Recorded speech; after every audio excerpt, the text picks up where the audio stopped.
بسم اللہ الرحمن الرحیم رب اشرح لی صدری ویسر لی امری واحلل عقدۃ من لسانی یفقہوا قولی رب زدنی علما۔ آج 29ویں سورہ العنکبوت پر بات ہوگی۔ میں نے سورت کو ڈیوائن سسٹیننس کا نام دیا ہے۔ 69 آیات اور 7 رکوع پر مشتمل یہ ایک مکی صورت ہے۔ العنکبوت یعنی مکڑی کے جالے کا تذکرہ آیت نمبر 41 میں ہے۔ سادہ سا مفہوم جس کا یہ ہے کہ جو اللہ تعالیٰ کو چھوڑ دیتا ہے، غلط عقیدوں میں پڑ جاتا ہے، اس کی مثال ایسے ہی ہے جیسے مکڑی نے اپنا گھر بنایا ہوا ہو۔ اس میں تو کوئی شک بھی نہیں کہ تمام گھروں میں کمزور ترین گھر مکڑی کا گھر ہی ہوتا ہے۔ کاش ہم اس سادہ سی بات کو سمجھ سکیں۔ حضرت عائشہ رضی اللہ تعالیٰ عنہ سے مروی ہے کہ آپ صلی اللہ علیہ وسلم اس سورت اور سورت روم کو اکٹھے اپنی مخصوص نمازوں میں تلاوت فرماتے تھے۔ دونوں صورتیں حروف مقطعات یعنی الف لام میم سے شروع ہوتی ہیں۔ اس صورت کا نزول ایک ایسے وقت میں ہوا جب اہل ایمان مشرکین کے سخت زیر عطاب تھے۔ اللہ رب العزت نے اپنے خاص بندوں کو ہمیشہ سے آزمائش میں ڈالتے رہے ہیں تاکہ کھرے الگ کر لیے جائیں، خاص اور خالص چن لیے جائیں۔ اس صورت میں ماضی کے 7 پیغمبروں کے تجربات سے یہ یاد دلایا جا رہا ہے کہ کس طرح ان کی اقوام نے انہیں ٹھکرایا اور پھر المناک عذاب کا سامنا کیا۔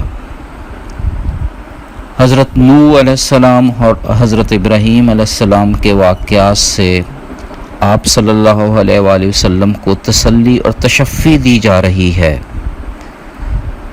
قوم لوط اور قوم شعیب کی ہلاکت سے سبق دیا جا رہا ہے کہ نافرمانی عذاب الہی کا باعث بنتی ہے۔ اہل ایمان کے لیے بہترین اجر و ثواب کی خوشخبری بھی دی گئی ہے۔ ان کے اعمال کا صلہ ہے کہ ان کے گناہ نہ صرف مٹا دیے جائیں گے بلکہ ان کی معمولی سی نیکی کو بڑھا کر 10 گنا سے 700 گنا تک ثواب دیا جائے گا۔ مسلم کی حدیث ہے، حضور صلی اللہ علیہ وآلہ وسلم نے فرمایا، جس نے کسی کو نیک کام بتایا تو جتنے بھی لوگ اس نیک کام کو کرتے ہیں قیامت کے دن ان سب کے ثواب میں یہ برابر کا شریک ہوگا اور کرنے والے کے ثواب میں کمی بھی نہیں ہوگی۔ رازق ذات اللہ ہی کی ہے، اسی سے طلب کرنا ہے، اسی کا شکر ادا کرنا ہے اور اسی کے پاس لوٹ کر واپس جانا ہے۔ جیسے پہلی بار اس نے ہمیں پیدا کیا، دوسری بار بھی وہی زندگی عنایت کرے گا۔ اللہ سے ملاقات کی تڑپ میں اس کی رحمتوں کا راز پوشیدہ ہے۔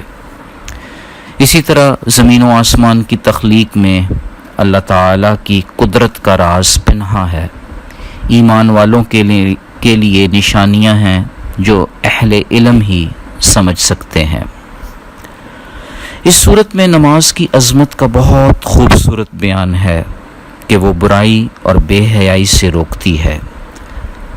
ابو داؤد سے منقول ہے کہ اللہ تعالیٰ کے پیارے پیغمبر کو جب بھی کوئی پریشانی لاحق ہوتی تو آپ صلی اللہ علیہ وآلہ وسلم فوراً نماز کا اہتمام کرتے۔ قرآن کریم کا نزول در حقیقت آپ صلی اللہ علیہ وآلہ وسلم کی نبوت پر سچائی کی اعلیٰ ترین دلیل ہے۔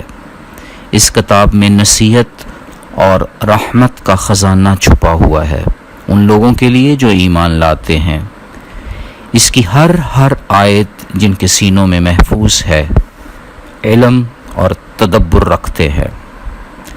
خاتم النبیین کا فرمان ہے کہ اللہ تعالی نے ہر نبی کو کچھ معجزات عطا فرمائے جنہیں دیکھ کر کچھ لوگ ایمان لائے۔ مجھے اللہ تعالی نے بطور معجزہ قرآن کریم عطا فرمایا ہے اور مجھے امید ہے کہ روز قیامت مجھ پر ایمان لانے والے سب سے زیادہ ہوں گے۔ بخاری کی حدیث ہے۔ پھر اس صورت میں ایک بہت بڑی آفاقی سچائی کا احاطہ کیا گیا ہے کہ ہر شخص کو موت کا مزہ چکھنا ہے۔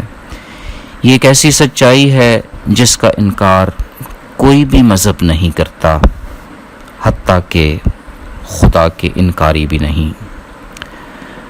جب رزق کی فراوانی اونچی شانوں والے رب کے ہاتھ میں ہے، جب دنیا کی زندگی کھیل تماشے کے سوا کچھ بھی نہیں، جب اسی ذاتی باری تعالیٰ کے پاس لوٹ کر جانا ہے تو پھر ناشکری کاہے کی، جھگڑا کس بات کا؟